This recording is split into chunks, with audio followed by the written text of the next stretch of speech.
लोक आम्ही भारताचे लोक भारताचे एक सार्वभौम समाजवादी धर्मनिरपेक्ष लोकशाही गणराज्य घडविण्याचा व त्याच्या सर्व नागरिकास सामाजिक आर्थिक व राजनैतिक न्याय विचार अभिव्यक्ती विश्वास श्रद्धा व उपासना यांचे स्वातंत्र्य दर्जाची व संधीची समानता निश्चितपणे प्राप्त करून देण्याचा आणि त्या सर्वांमध्ये व्यक्तीची प्रतिष्ठा व राष्ट्राची एकता आणि एकात्मता यांचे आश्वासन देणारी बंधुता प्रवर्धित करण्याचा संकल्पपूर्वक निर्धार करून आमच्या संविधान सभेत आज दिनांक 26 नोव्हेंबर 1949 रोजी याद्वारे हे संविधान अंगीकृत आणि अधिनियमित करून स्वतःप्रत अर्पण करीत आहोत। जय संविधान, जय भारत। काही वैचारिक सांस्कृतिक तात्विक वारसा निर्माण झाला, त्या वारशामधील सर्वोच्च बिंदू असलेले तथागत भगवान बुद्ध, संत कबीर, संत गुरु रविदास, महात्मा बसवेश्वर, गुरु नानक, क्रांतिबा ज्योतिराव फुले, राजर्षी शाहू महाराज, अण्णाभाऊ साठे, भारतीय संविधानाचे शिल्पकार डॉक्टर बाबासाहेब आंबेडकर या देशामध्ये समतावादी सामाजिक क्रांती व्हावी यासाठी जीवन झिजवलेल्या सर्व महामानवांच्या विचाराला आणि कार्याला अभिवादन करतो। दलित मित्र धनाजीराव घोडजकर साहेबांच्या ध्येयवादी प्रवृत्तीला मी अभिवादन करतो आणि त्यांच्या स्मृतिदिनानिमित्तानं संविधाननिष्ठ राष्ट्रवाद या विषयाची मांडणी करतो।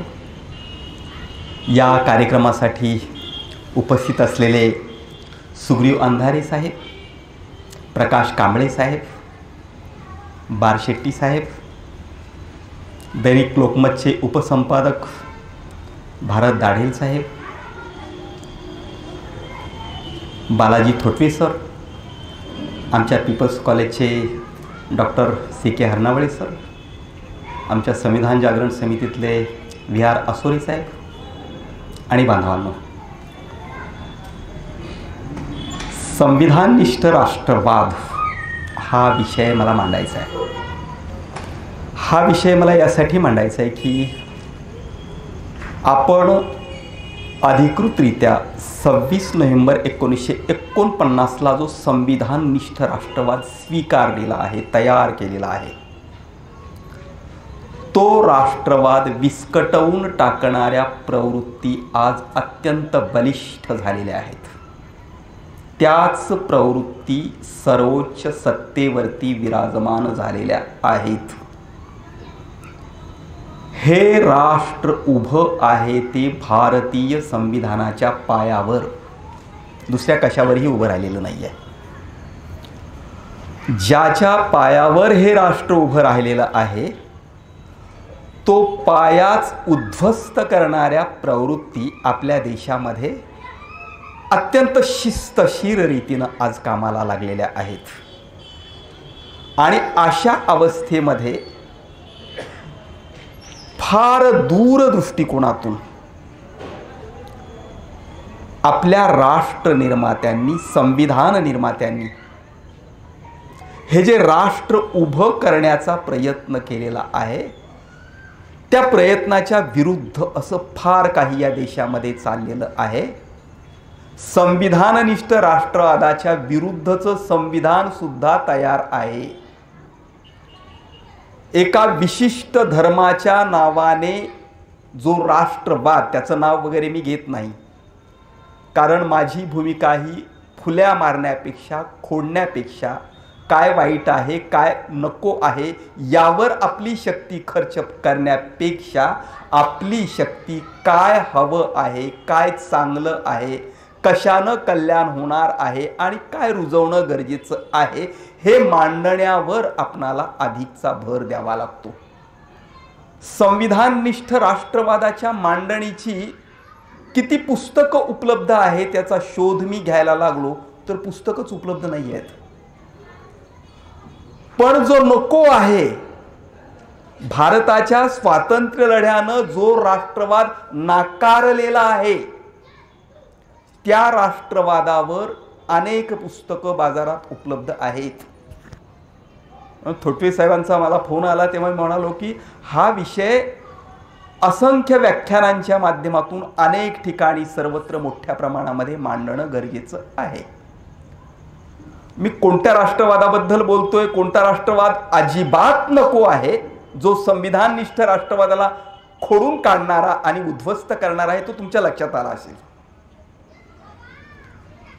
मला संविधाननिष्ठ राष्ट्रवाद मांडायचा आहे आणि राष्ट्रवाद मांडत असताना आपलं आजचं हे जे भारत नावाचं राष्ट्र आहे हे संपूर्णपणानं राष्ट्र बनण्याला आज तरी पात्र झालेलं आहे का, असा प्रश्न जर आपण उपस्थित केला तर त्याचं उत्तर नाही असं आहे. आजही आपण ज्या प्रकारचं राष्ट्र भारतीय संविधानाला उभं करायचं आहे त्या प्रकारचं राष्ट्र बनलेलो नाही आहोत. संविधानाला अभिप्रेत असलेलं राष्ट्र बनवण्याच्या आपण प्रक्रियेत आहोत आणि त्या प्रक्रियेमध्ये बरीच पावलं आपण टाकलेली आहेत. पण ही पावलं टाकत असताना हा राष्ट्रवादच उद्ध्वस्त होईल अशा प्रकारच्या प्रवृत्ती प्रचंड मोठ्या साधनांच्या निशी या देशामध्ये कामाला लागलेल्या आहेत. तेव्हा फार मोठ्या सावधानतेची गरज आहे. राष्ट्रवाद काय असतो, राष्ट्रवाद कशावरती उभा राहतो, आपलं राष्ट्र कशा पद्धतीनं निर्माण झालं याच्याबद्दलची काही भूमिका आपल्याला वैचारिक पद्धतीनं, तात्विक पद्धतीनं मांडावी लागणार आहे. राष्ट्रवाद हे अत्यंत व्यापक स्वरूपाचं मूल्य आहे का, हाही मुद्दा आपल्याला लक्षात घ्यावा लागेल. आणि हा मुद्दा लक्षात घेत असताना अनंत विश्व, अनंत विश्वामध्ये अनेक ग्रह, अनेक तारे, अनेक ग्रह, अनेक ताऱ्यांमधील सजीव सृष्टी जिथे निर्माण होऊ शकते अशा प्रकारचं वातावरण असलेला पृथ्वी नावाचा ग्रह, पृथ्वी या ग्रहावरती चैतन्यदायी सजीव सृष्टी आणि या सजीव सृष्टीमध्ये माणूस नावाचा सर्जनशील प्राणी. पृथ्वी, विश्वातली पृथ्वी आपणाला ज्ञात असलेली, या पृथ्वीच्या व्यतिरिक्त एखादा ग्रह असू शकतो जिथे सजीव सृष्टी असेल, अजून आपणाला नीटपणानं ते कळलेलं नाही, शोध चालू आहे. पण आता सध्या पृथ्वीबद्दल आपल्याला बोलतो. या पृथ्वीवरचा जो माणूस आहे त्या माणसाच्या भावना, त्या माणसाच्या सुखदुःखाच्या कल्पना या साऱ्या इथून तिथून सारख्या आहेत. या पातळीवर जेव्हा आपण माणसाचा विचार करतो तेव्हा आम्ही सारे पृथ्वीवासी मानव आहोत. आम्ही सारे पृथ्वीवासी मानव एक आहोत. अण्णाभाऊ साठ्यांनी पृथ्वी ही शेषाच्या मस्तकावर तरलेली नसून दलित श्रमिकाच्या तळहातावर तरलेली आहे असं म्हटलेलं आहे. ही पृथ्वी. आणि खरं म्हणजे व्यापक काय आहे, समग्र पृथ्वीवरील माणसाचं हित, हा मुद्दा महत्त्वाचा आहे. आणि या मुद्द्याचा विचार आपण जेव्हा करतो तेव्हा राष्ट्र आणि राष्ट्रवाद ही संकल्पना देखील तशी संकुचितच आहे, ती व्यापक नाही. परंतु जोवर राष्ट्र आणि राष्ट्रवाद ही संकल्पना अस्तित्वात आहे, का आहे? अजून माणूस तेवढा प्रगल्भ झालेला नाही, तेवढा व्यापक झालेला नाही, त्याची संकुचित वृत्ती संपलेली नाही. म्हणून अनेक प्रकारच्या संकुचित अस्मितांना कुरवाळत तो आपल्याच भावंडाविरुद्ध म्हणजे माणूसच माणसाविरुद्ध झगडतो आहे, माणूसच माणसाला मारतो आहे, माणूसच माणसाविरुद्ध या पृथ्वीलाच नष्ट करता येईल अनेक वेळा एवढी अण्वस्त्र उगारून बसलेला आहे. इथे ही जी शांतता दिसते ना, प्रत्येक राष्ट्राच्या सीमांवर एकमेकांवर उगारलेली अण्वस्त्र आहेत आणि त्या अण्वस्त्राच्या पहाऱ्यांमधली ही शांतता आहे. परंतु इलाज नाही, जोपर्यंत राष्ट्र ही संकल्पना आहे तोपर्यंत हे राहावंच लागणार आहे. अण्वस्त्र काय निर्माण करतात? अण्वस्त्र माणसाला काय देतात? अण्वस्त्र माणसाचं काय हित करतात? सैन्य प्रत्यक्षात काय निर्माण करतं? पोलीस यंत्रणा प्रत्यक्षात काय निर्माण करते? वकील प्रत्यक्षात काय निर्माण करतात? सैन्य आहे, पोलीस आहे, वकील आहे, न्याय यंत्रणा आहे.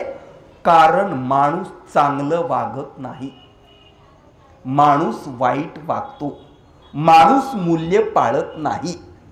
मूल्य त्यानं पाळावीत याच्यासाठी त्याला धाक हवा, त्यासाठी ते हवं आहे.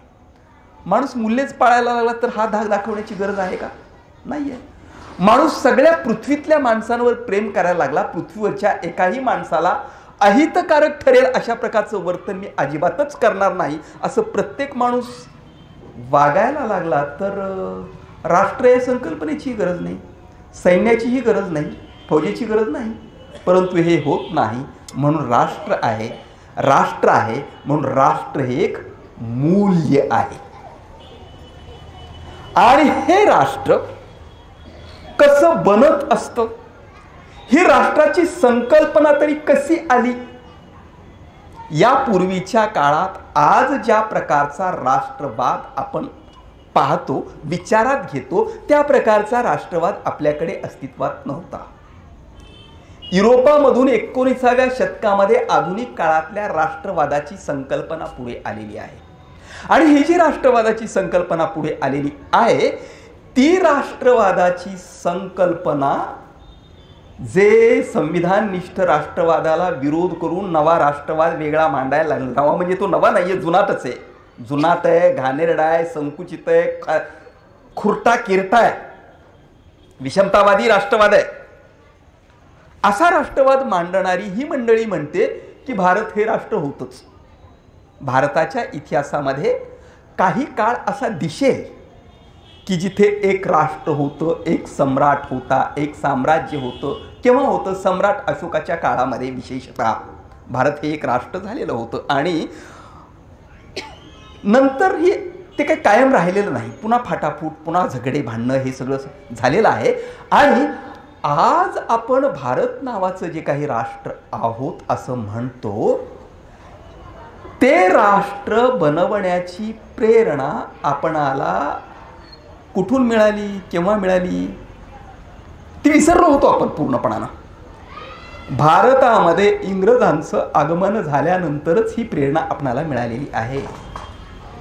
भारतामध्ये इंग्रजांचं आगमन झाल्यानंतर इंग्रजी साम्राज्याचा आपण भाग बनलो आणि 1947च्या पूर्वी आपण ब्रिटिश इंडिया होतो.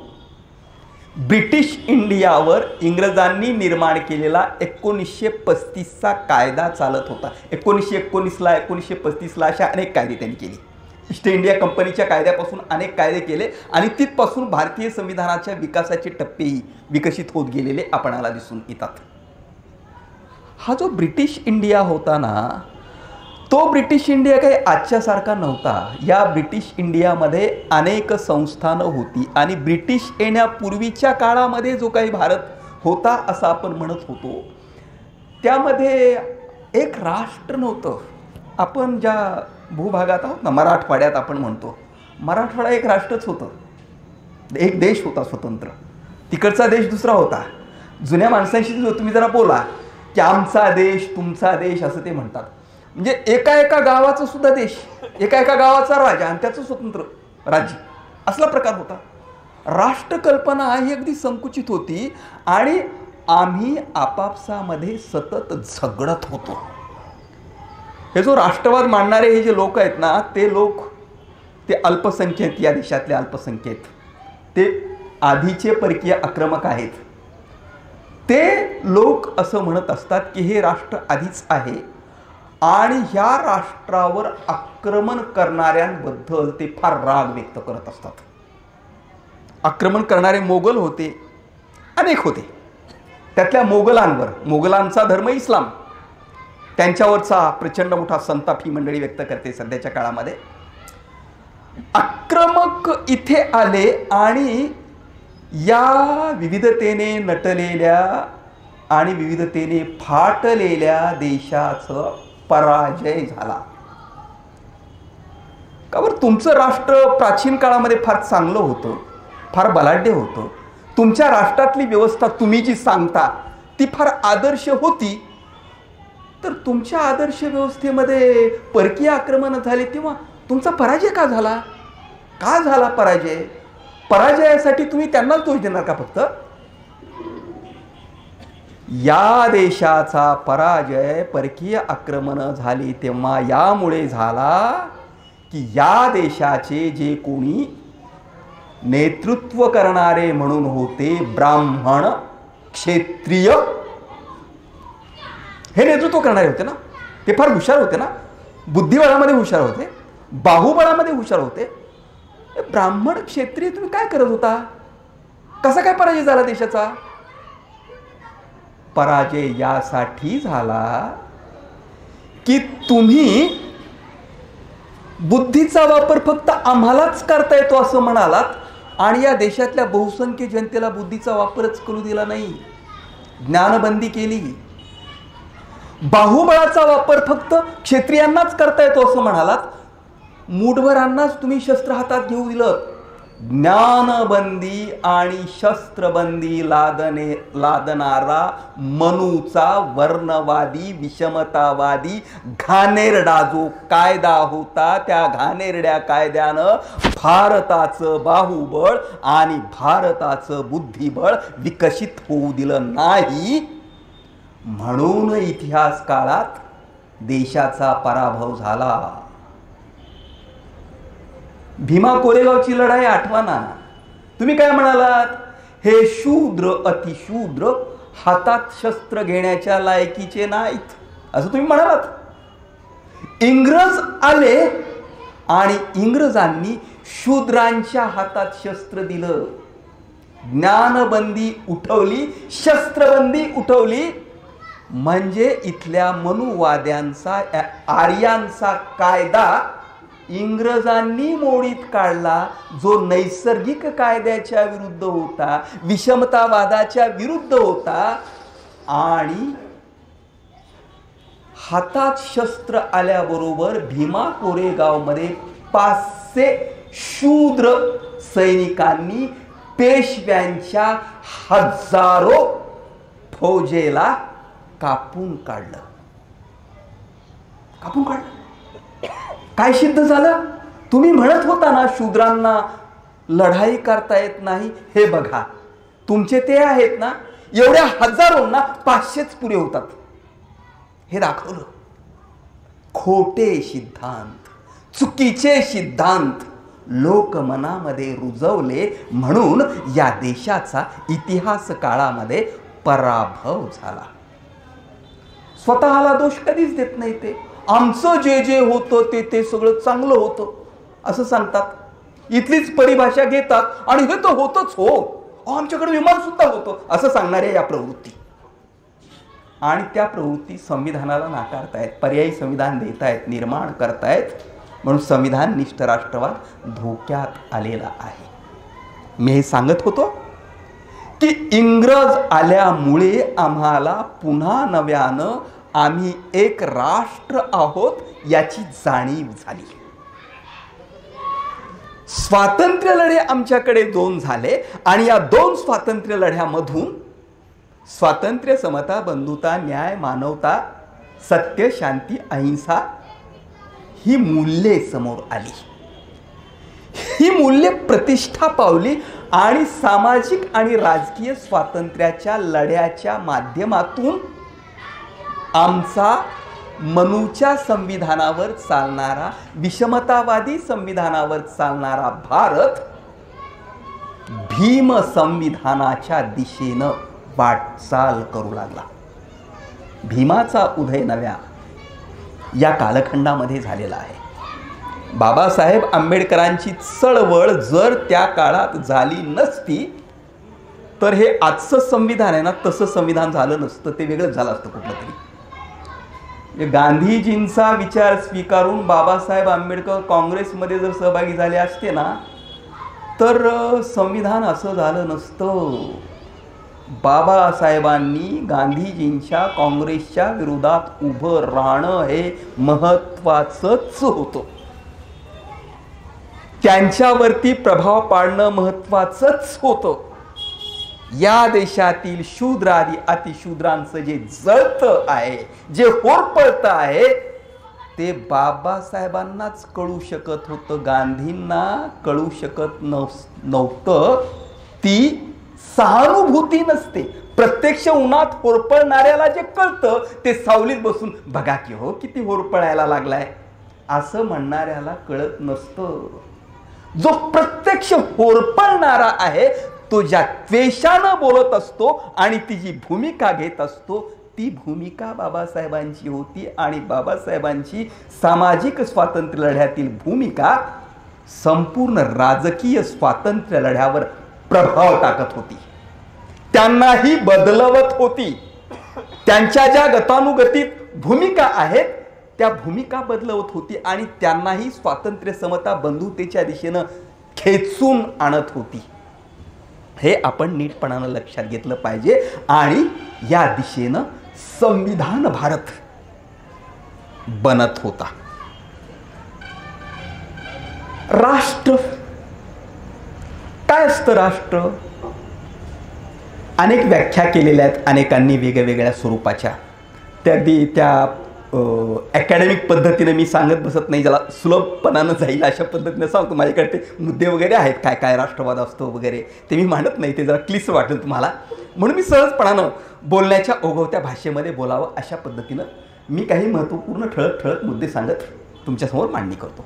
राष्ट्र निर्माण करायचं असेल तर काय लागतं, काय असावं लागतं? तर राष्ट्र उभं करायचं असेल तर पृथ्वीवरील एक भूभाग असावा लागतो. पृथ्वीवरील विशिष्ट भूभागावर काही एक जनसंख्या असावी लागते. त्या जनसंख्येचा समान असा काही एक ध्येयवाद असावा लागतो. त्या पृथ्वीच्या भूभागावर राहणारी जी जनसंख्या आहे त्या जनसंख्येचे समान असे हितसंबंध असावे लागतात. त्या जनसंख्येवर राज्य करणारी एक प्रशासन यंत्रणा, राज्य व्यवस्था असावी लागते. राज्य व्यवस्था तरी का आली? माणूस या प्राण्यामध्ये जसे सद्गुण आहेत तसे दुर्गुणी आहेत ना. माणूस काय करतो? माणूस सज्जनपणानं वागतो पण तो दुर्जनपणाने नाही वागतो. तो संकुचितताही त्याच्यामध्ये आहे, स्वार्थ आहे, स्ववर्चस्ववाद आहे, टोळी करून राहण्याची वृत्ती आहे, आपल्याच टोळीचं वर्चस्व राहिलं पाहिजे ही भूमिका आहे. आणि त्यातून परस्परांवर आक्रमण करण्याची प्रवृत्ती राहिलेली होती. इतर टोळीच्या आक्रमणापासून स्वतःचं संरक्षण करण्याच्या मानसिकतेतून राज्य या संकल्पनेचा उदय झाला आणि राज्य या संकल्पनेच्या उदयातून पुढे राष्ट्र ही संकल्पना उदयाला आलेली आहे. आणि म्हणून राष्ट्रासाठी भूमी, जनसंख्या, प्रशासन, एक फौज लागतेच राष्ट्राला. फौज लागते, पोलीस यंत्रणा लागते, ह्या साऱ्या यंत्रणा राष्ट्रासाठी लागत असतात. अशा पद्धतीनं आपण सारच केव्हा उभं केलेलं आहे? काश्मीर पासून कन्याकुमारी पर्यंत पसरलेल्या या देशामध्ये आम्ही हे केव्हा उभं केलंय? तर अर्थातच अधिकृतरित्या, कायदेशीररित्या, संवैधानिकरित्या 1949ला उभं केलं आणि प्रत्यक्ष 26 जानेवारी 1950ला आपण खऱ्या अर्थानं सार्वभौम राहिलो, सार्वभौम झालो. 47ला स्वतंत्र झालो तरी 47ला पूर्णपणानं स्वतंत्र नव्हतो. इंग्रजांचं नियंत्रण त्या काळामध्ये होतच, हे आपण लक्षात घ्या. इंग्रजांचे अधिकारी इथे होतेच 50 पर्यंत, कारण आपलं संविधान स्वतःचं तयार झालेलं नव्हतं. स्वतःचं संविधान तयार झाल्यानंतर 1950ला ते लागू झालं आणि तिथून आम्ही सार्वभौम राष्ट्र बनण्याचा संकल्प केला. सार्वभौम राष्ट्र बनण्याचा हा संकल्प आपण केला तेव्हा आणि हे राष्ट्र स्वतंत्र झालं तेव्हा काय स्थिती होती आपल्या देशाची? आपला भारत स्वतंत्र झाला त्यावेळेला भारतामध्ये 600 संस्थानं होती. 600 संस्थानं. ही 600 संस्थानं म्हणजे 600 राष्ट्र होती. राष्ट्र, हे लक्षात घ्या. त्यांची त्यांची मुद्रा होती, त्यांची त्यांची संरक्षण व्यवस्था होती. आपण ज्या निजामाच्या यात आहोत मराठवाडा, हे एक राष्ट्र होतं, त्याची त्याची मुद्रा होती, त्याची रेल्वे होती. आपण काही भारताचा भाग नव्हतो. ह्या 600 संस्थानांना जे स्वतःला स्वतंत्र राष्ट्र समजत होते, अशा साऱ्यांना एक राष्ट्रीयत्वाच्या धाग्यात भारतीय संविधानानं गुंफलेलं आहे. काही जणांना धाकदपटशा दाखवूनही केलं. इथे निजामाला तर धाकदपटशा दाखवूनच केलं, पोलीस ॲक्शन करून केलं. त्याला म्हटलं बाबासाहेबांनी पोलीस ॲक्शन म्हणा असं सुचवलं होतं. म्हणजे फौजेचे ॲक्शन म्हटलं तर ते आंतरराष्ट्रीय क्षेत्रामध्ये ते बरं होणार नाही, पण पोलीस ॲक्शन म्हणा, त्याला पोलीस ॲक्शन. पोलीस ॲक्शनच्या माध्यमातून आपण भारतात आलो, नाही तर आपण भारतात नव्हतो. स्वतंत्र हैदराबाद राष्ट्रामधले नागरिक आहेत आपण. संविधानानं आपणाला भारताचा भाग बनवलेला आहे. अशा अनेक घटक आहेत. हा एक घटक झाला संस्थानाचा. आणि दुसरा जात, धर्म, भाषा, प्रांत, गोत्र असे अनेकविध स्वरूपाचे घटक, जे घटक सुद्धा एका स्वतंत्र राष्ट्रासारखे वागायला लावतात माणसाला, वेगवेगळ्या बेटांमध्ये बंदिस्त करतात. हे घटक एक राष्ट्र बनण्याला बाधक ठरणारे घटक आहेत. आणि त्या अर्थानं आपण जर विचार केला, वेगवेगळ्या संस्कृती, वेगवेगळ्या भाषा, वेगवेगळे ध्येयवाद, वेगवेगळ्या परंपरा, असे विविधतेने नटलेले आणि विविधतेने फाटलेले आपण लोक भारतीय संविधानानं सेंद्रिय पद्धतीनं एकजीवपणानं परस्परांमध्ये गुंफलेले आहेत आणि हे राष्ट्र तयार होण्याची प्रक्रिया सुरू झालेली आहे. आणि ही जी प्रक्रिया सुरू झालेली आहे, या प्रक्रियेमधून आम्हाला भारत घडवायचा आहे. भारत घडवण्याची प्रक्रिया सुरू झालेली आहे. आजचे हे जे नवा राष्ट्रवाद सांगणारे लोक आहेत ना, ते लोक स्वातंत्र्य लढा चालू होता त्या काळामध्ये अल्पसंख्येत होते. संविधान निर्माण झालं तेव्हा अल्पसंख्येत होते ते वादी, बरं का. आज काळ उलटा आलेला आहे. ते बहुसंख्य झालेले आहेत, नवे सत्तेत विराजमान झालेले आहेत आणि संविधाननिष्ठ राष्ट्रवादाचा ध्येयवाद प्रत्यक्षात आणण्यासाठीच्या ज्या संवैधानिक तरतुदी आहेत त्याच्या विरोधामध्ये आज मोठ्या प्रमाणात काम करत आहेत. आणि त्याबद्दल आपण अजून जागरूक नाही आहोत. म्हणून संविधाननिष्ठ राष्ट्रवाद आपणाला कसा आहे, तो कसा मांडायचा आहे आणि कसा रुजवायचा आहे हे गंभीरपणानं समजून घेणं अत्यंत गरजेचं आहे. 2002 साली युवा प्रबोधन मंचाच्या काही मुलांना घेऊन मी संविधानाचं प्रास्ताविक म्हणायचो. असं थोड्या थोड्या मुलांना, 4-5 मुलांना हे सगळीकडे म्हटलं गेलं पाहिजे असं वाटायचं मला. आणि आज सगळीकडे म्हटलं जातं हे एक स्वागतार्ह आहे. हे काही सूचिन्ह आहेतच. म्हणजे ते हे राष्ट्र उद्ध्वस्त सहजपणाने नाही करू शकत.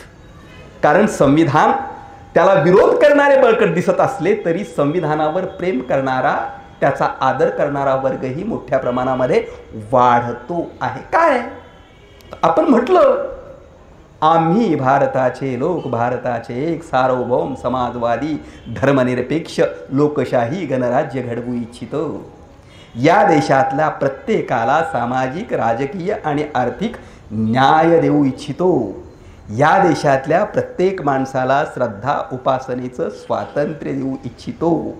व्यक्तीची प्रतिष्ठा वाढवणारी बंधुता विकसित करू इच्छितो. इथे समता प्रस्थापित करू इच्छितो.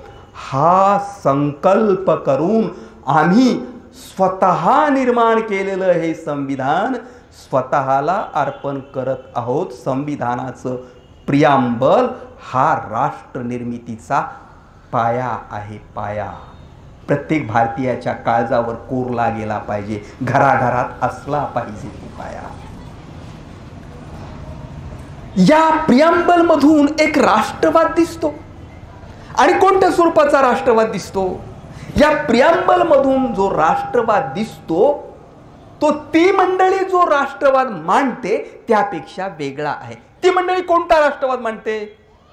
राष्ट्र उभं करायचं असेल तर एक धर्म हवा, एक धर्म हवा, एक भाषा हवी, एक वंश हवा, अशी भूमिका घेतात ते. जरा त्यांना विचारलं की मग ते धर्म नाही हो, ती संस्कृती आहे असं म्हणतात.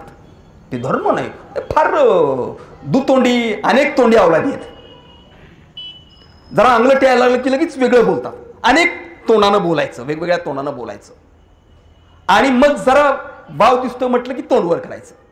ही प्रवृत्ती आहे ती. अशा प्रकारची ही जी प्रवृत्ती आहे, ही प्रवृत्ती संस्कृतीच्या नावानं विशिष्ट धर्माचा, विशिष्ट वंशाचा आणि अल्पसंख्याकांच्या वर्चस्वाचा राष्ट्रवाद इथे मांडण्याचा प्रयत्न करते. आणि भुलवलेलंच आहे, लोक भुलतात. अजूनही या देशातल्या लोकांचा देव धर्म हा वीक पॉइंट आहे. या देशात बुद्धिवाद रुजलेला नाही आहे, अजून विज्ञानवाद रुजलेला नाही आहे. संविधान बुद्धिवाद रुजवा, विज्ञानवाद रुजवा म्हणतं, परंतु त्यांनी रुजू दिला नाही. शासनकर्त्यांची जी जबाबदारी होती बुद्धिवान आणि विज्ञानवाद रुजवण्याची, ती जबाबदारी देखील या मंडळींनी नीटपणानं पार पाडलेली नाही आहे, जाणीवपूर्वक पार पाडलेली नाही आहे.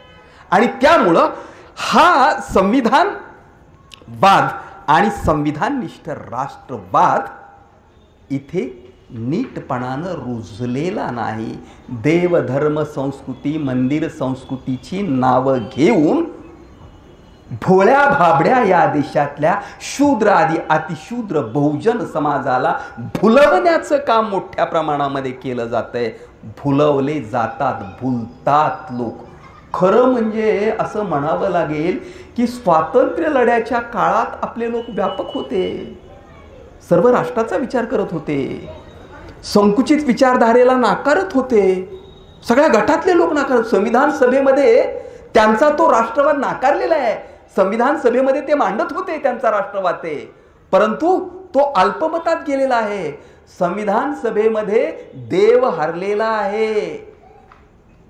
देवाच्या, अल्लाच्या नावानं संविधानाची सुरुवात करा असं म्हणत होते काही जण, पण तिथे मतदान घेण्यात आलं तेव्हा देवाच्या, अल्लाच्या नावानं हे राष्ट्र नाही, आम्ही भारताचे लोक या नावानं करा. देव आणि अल्लाह वगैरे गॉड या कल्पना आहेत, त्या जागी आम्ही भारताच्या लोकांना ठेवलेलं आहे. हा राष्ट्रवाद आहे तो. आणि हे जे विविधतेने फाटलेले लोक आहेत ना, त्यांना एकत्र करण्याचा ध्येयवाद बाळगलेला आहे. म्हणून राष्ट्र धर्मावर, वंशावर, भाषेवर उभं राहत नसतं. हे स्पष्टपणानं आपल्या संविधान निर्मात्यांनी सांगितलं. राष्ट्र निर्माण करण्यासाठी एक समान ध्येयवाद असावा लागतो. मग आपलं राष्ट्र कसं निर्माण झालं? आपलं राष्ट्र निर्माण झालं स्वातंत्र्य लढ्यामध्ये. आम्ही भारतीय आहोत याची जाणीव इंग्रजांच्या राज्यामुळे या देशातल्या लोकांना झाली. आम्ही असे विभागलेले राहण्यापेक्षा एकत्र झालो तर आमचं सर्वांचं हित होऊ शकतं याची जाणीव आम्हाला झाली. आणि याची जाणीव झाल्यामुळे आम्ही एक राष्ट्र बनण्यासाठी प्रयत्न करायला लागलो. त्यातून एक राष्ट्र बनण्यासाठी एक भक्कम आधार आपणाला निर्माण केला पाहिजे या विचारापर्यंत आलो. आणि तो भक्कम आधार संविधान आम्ही निर्माण केलेला आहे. तर संविधाननिष्ठ राष्ट्रवाद म्हणजे काय? जो धर्मनिष्ठ नाही, जो पुराणनिष्ठ नाही, जो भाकड कथानिष्ठ नाही, जो संविधाननिष्ठ आहे. म्हणजे भारतीय संविधानाला एक तत्वज्ञान आहे. भारतीय संविधानाचं तत्वज्ञान, भारतीय संविधानानं पुरस्कारिलेली जीवन मूल्ये, भारतीय संविधानानं या देशातल्या जनतेला घालून दिलेली आचार संहिता, यावर आधारलेल्या राष्ट्रवादाला संविधाननिष्ठ राष्ट्रवाद असं म्हणतात. आणि हाच राष्ट्रवाद खरा राष्ट्रवाद असतो. दुसऱ्या भाकड कथा असतात हे आपण नीटपणानं लक्षात घेतलं पाहिजे. काय आहे संविधानाचं तत्वज्ञान? संविधानाचं तत्वज्ञान हे सांगतं की माणूस श्रेष्ठ आणि कनिष्ठ ठरवण्याचे निकष काय, त्यांचा राष्ट्रवाद सांगतो. मनुवाद्यांचा राष्ट्रवाद सांगतो. जो माणूस उच्च कुळामध्ये जन्माला येतो, उच्च वर्णामध्ये जन्माला येतो, तो माणूस श्रेष्ठ असतो. हा त्यांचा सिद्धांत आहे. तिथं का जन्माला येतो? त्यानं पूर्वजन्मी पुण्य केलेलं असतं म्हणून तिथे जन्माला आलेला असतो, म्हणून तो श्रेष्ठ असतो. हे तत्वज्ञान आहे. त्यांच्या राष्ट्रवादाचं तत्वज्ञान हे आहे. संविधाननिष्ठ राष्ट्रवादाचं तत्वज्ञान काय आहे? माणूस कोण श्रेष्ठ आणि कोण कनिष्ठ हे कुठे जन्माला आला यावरून ठरत नसतं. माणसाचं कर्तृत्व काय, त्याची गुणवत्ता काय आहे यावरून माणसाचं श्रेष्ठत्व आणि कनिष्ठत्व ठरत असतं. संविधाननिष्ठ राष्ट्रवाद हे सांगतो. एवढंच सांगून थांबत नाही. कर्तृत्व तरी कसं सिद्ध होईल? संधीच दिली नाही तर कर्तृत्व सिद्ध होईल काय? ज्यांना शूद्र म्हटलं गेलं त्या शूद्रांमध्ये काय शौर्य धैर्य नव्हतं? बुद्धी नव्हती? होती ना, परंतु संधीच दिली नव्हती. लाखो जणांचं शंभुकीकरण इथं केलेलं आहे. त्याचं विश्लेषण करण्याची गरज नाही. शंभुकीकरण म्हणजे काय आहे तुम्हाला कळत असेल. लाखो जणांचे अंगठे इथे कापले गेलेले आहेत. या व्यवस्थेनं कापले गेलेत. हे राष्ट्रवादाचं, नव्या राष्ट्रवादाचं नाव घेणाऱ्यांनी हे केलेलं आहे. या देशामध्ये हे जे तत्वज्ञान आहे हे विषमता कायम टिकवणारं तत्वज्ञान भारतीय संविधानाच्या राष्ट्रवादानं संपूर्णपणानं नाकारलं. आणि ते नाकारून हे तत्वज्ञान म्हणतं की ज्यांना संधी दिली नव्हती, विशिष्ट ठिकाणच्या जन्माच्या आधारावर ज्यांचे मानवी हक्कच नाकारलेले होते, त्यांना विशेष संधी दिली पाहिजे. तत्वज्ञान आहे हे, जीवनाचं तत्वज्ञान आहे, समाज व्यवस्थेचं तत्वज्ञान आहे. संविधानानं स्वीकारलेलं आणि म्हणून आरक्षणाचं तत्व उदयाला आलं. त्यातूनच त्याच्या विरोधामध्येही काय काय प्रकार चाललेले आहेत हे आपल्याला माहीत आहेत. आणि ते आरक्षण तरी आहे किती हो, सरकारी क्षेत्रात फक्त थोडंसं, खाजगी क्षेत्रात प्रचंड मोठं आहे. राजेशाहीला लाजवणाऱ्या अनेक प्रकारच्या गोष्टी आहेत, त्या विषयामध्ये मी जात नाही आहे. फार थोडं आहे, परंतु त्यामुळं थोडं काही परिवर्तन हे झालेलं आहे. खरं म्हणजे खाजगी म्हणवलं जाणारं क्षेत्र कुठलंच खाजगी नसतं. कुठलाही उद्योग उभा राहतो, कुठलीही आस्थापना उभी राहते, एका व्यक्तीची निर्मिती ती नसते. अनेक गोष्टींचं सहकार्य त्यानं घेतलेलं असतं. तेव्हा ह्या भूमिकेचं आंदोलन आपल्याकडे नाही झालं. खाजगी म्हणवल्या जाणाऱ्या क्षेत्रात सुद्धा आरक्षण पाहिजे ही भूमिका फार प्रभावीपणानं पुढे यायला हवी, पण आंदोलनं होत नाही आहेत आपल्याकडे त्या दिशेनं. तर मुद्दा हा आहे की हे तत्वज्ञान, समतेवर आधारलेलं तत्वज्ञान भारतीय संविधानानं दिलेलं आहे. त्या तत्वज्ञानावर आधारलेला राष्ट्रवाद, भाकर कथांवर आधारलेला राष्ट्रवाद नाही आहे. दुसरं, जे बुद्धीच्या कसोटीवर टिकतं, प्रयोगाच्या कसोटीवर टिकतं, विज्ञानाच्या कसोटीवर टिकतं, तेच आम्ही स्वीकारणार, संविधानाच्या तत्वज्ञानाचा भाग आहे. जनमानसावर एखाद्या गोष्टीचा कितीही प्रभाव असू देत, तो आहे म्हणून संविधान ते नाही स्वीकारत.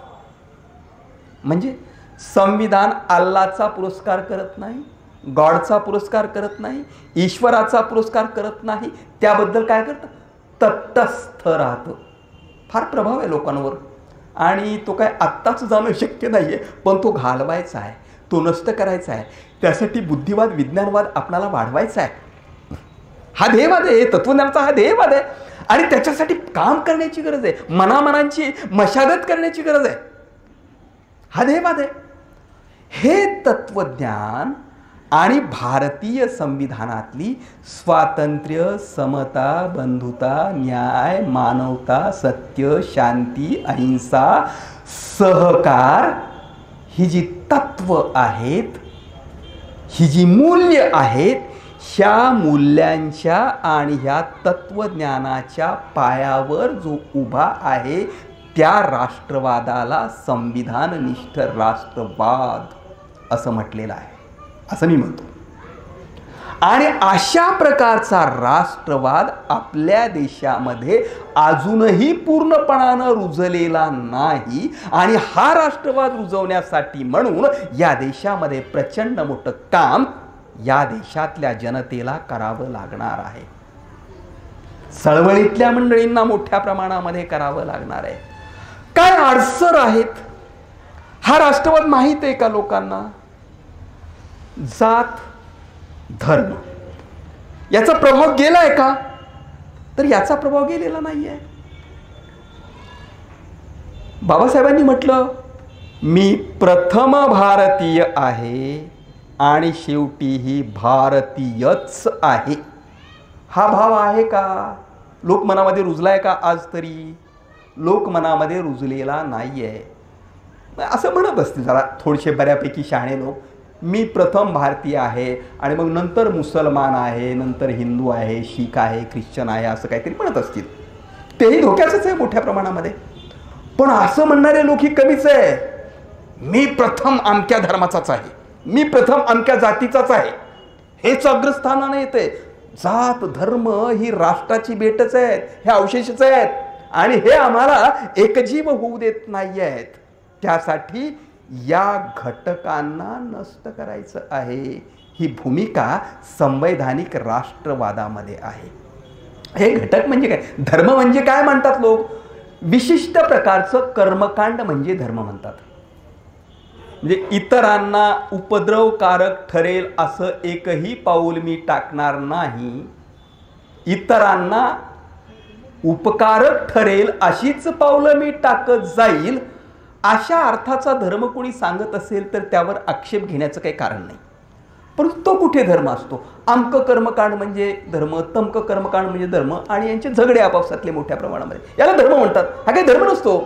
परंतु अशा प्रकारचा हा धर्म या देशातल्या लोकांना भयकावतो आहे आणि प्रचंड प्रयासानं निर्माण केलेलं हे जे राष्ट्र आहे ना, हे राष्ट्र नष्ट करण्याची प्रवृत्ती मोठ्या प्रमाणामध्ये या देशामध्ये वाढते आहे, तेव्हा संविधाननिष्ठ राष्ट्रवाद आपणाला रुजवावा लागेल. आणि हा संविधाननिष्ठ राष्ट्रवाद रुजवण्यासाठी काय आहे आपलं सर्वांचं सामूहिक, समग्र भारतीयांचं सामायिक काय आहे ते अधोरेखित केलं पाहिजे, ते रुजवलं पाहिजे मोठ्या प्रमाणामध्ये. काय आहे आमचं सामायिक सर्वांचं, ज्यात सर्वांचं, सर्व भारतीयांचं हित आहे. आमचं सर्वांचं सामायिक आहे भारताचं संविधान. त्यावर सर्वांची निष्ठा असली पाहिजे. आहे का? कुणाची कुराणावर सर्वात मोठी निष्ठा आहे, कुणाची गुरु ग्रंथ साहेबवर सर्वात मोठी निष्ठा आहे, कुणाची रामायण महाभारत गीतादी ग्रंथावर सर्वाधिक निष्ठा आहे. संविधानावर निष्ठा कुणाची आहे? अग्रक्रमाची निष्ठा आहे का? काय चित्र दिसतं? नाही आहे. कारण घरामधून संविधानाबद्दल कोणी सांगतच नाही ना त्यांना. आपल्या आपल्या धर्मग्रंथाबद्दल घराघरामधून हे आपल्या नव्या पिढीला सगळे पालक जेव्हा संविधानाबद्दल सांगतील तेव्हा संविधाननिष्ठ राष्ट्रवाद रुजेल ना. एरवी कसा काय रुजेल?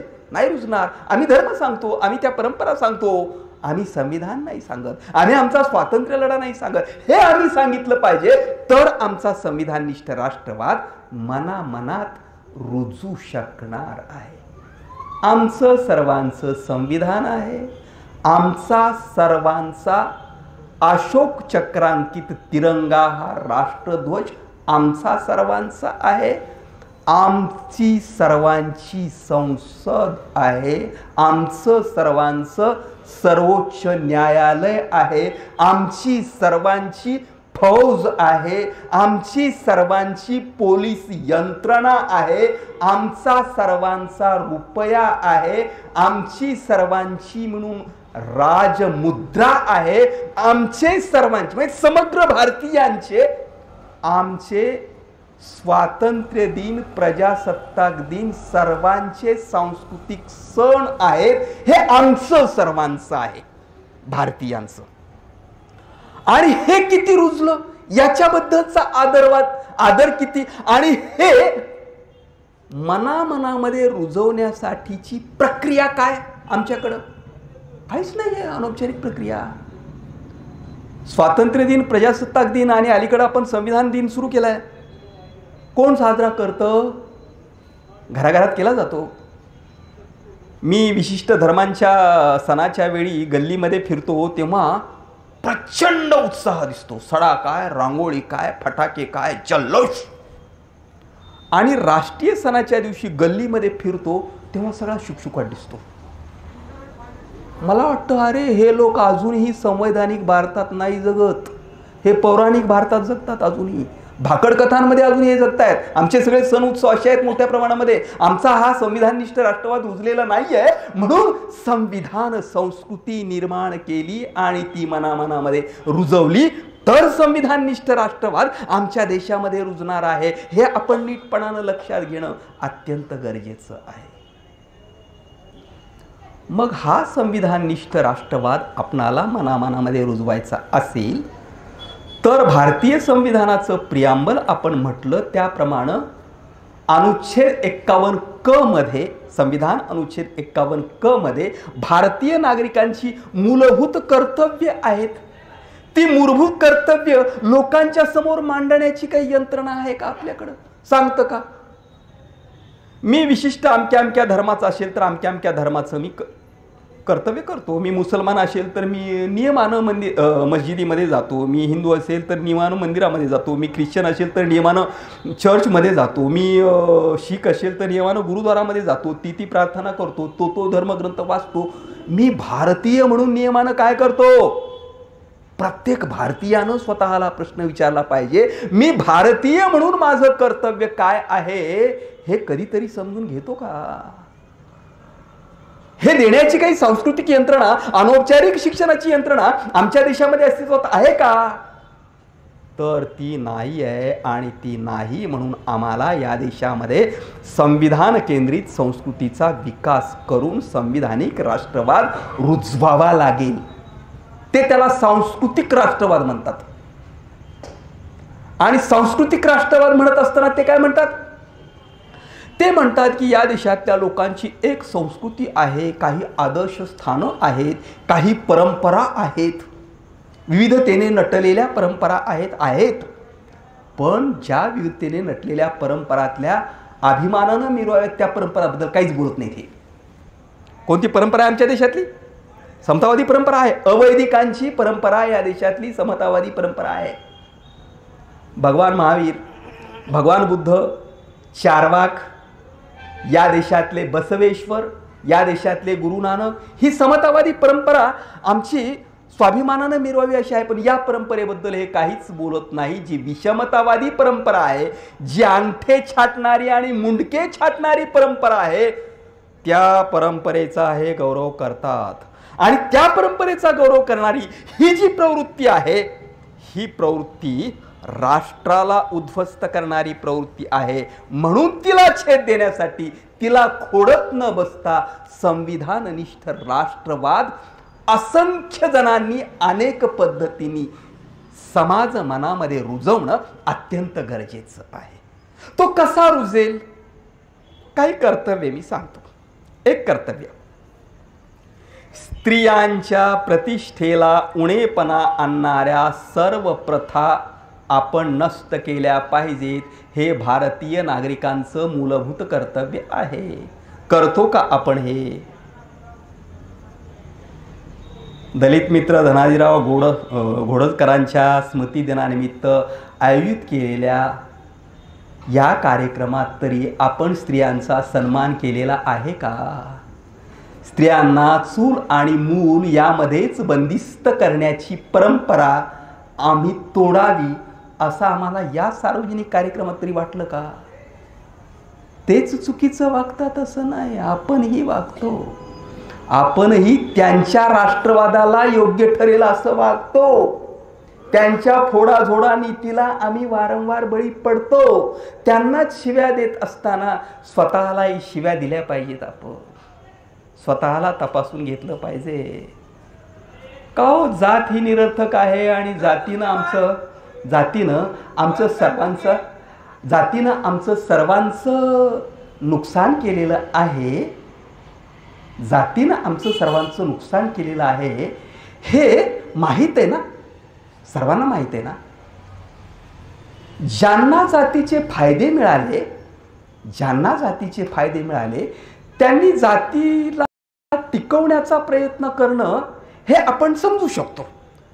परंतु ज्यांचं जातीनं तोटा केलेला आहे आणि नुकसान केलेलं आहे ते तरी जाती नष्ट करण्यासाठी प्रयत्न करतात का? आपण करतो का प्रयत्न? तो जाती अंताच्या दिशेनं या देशातले SC ST OBC काही पावलं टाकतात का? दुसऱ्याला शिव्या द्यायच्या आणि आपण ज्या चुकीच्या पद्धतीनं वागतो आहोत त्या चुकीच्या पद्धतीनं वागणं आपलं तसंच ठेवायचं का चालू? आम्हाला हे राष्ट्र कायम टिकवायचं असेल, वाढवायचं असेल, एक जीव करायचं असेल तर ते नाही करणार. जाती अंताच्या दिशेनं पावलं नाही टाकणार. आम्हाला ती टाकावी लागतील. शेड्यूल्ड कास्ट मधल्या मंडळींनी जाती टाकल्या का आपल्या? आज तरी आम्ही टाकल्या का जाती? जाती कायम टिकवणारं जे मूळ आहे ते सोटमूळ म्हणजे बेटीबंदी. किती प्रमाणात उठवली आम्ही बेटीबंदी? नाही उठवली ना. आम्ही किती प्रमाणात एक झालोय? आमचे राजकीय हक्क प्राप्त करण्यासाठी तरी आमचे जुजबी काही मतभेद असतील ते मतभेद बाजूला टाकून आम्ही एकत्र झालोय का? आमच्या हातामध्ये जी शस्त्र दिलेली आहेत आमच्या राष्ट्रनिर्मात्यांनी, संविधान निर्मात्यांनी, ते मतदानाचं शस्त्र कौशल्यानं वापरण्याची अक्कल आम्हाला आली आहे का? नाही आली आहे. म्हणून इतरांना शिव्या देत असताना सातत्यानं आपण आत्मपरीक्षण करणं अत्यंत गरजेचं असतं. या राष्ट्राला एकजीव करण्याच्या विरोधामध्ये जाती व्यवस्था ही मोठ्या प्रमाणात आहे.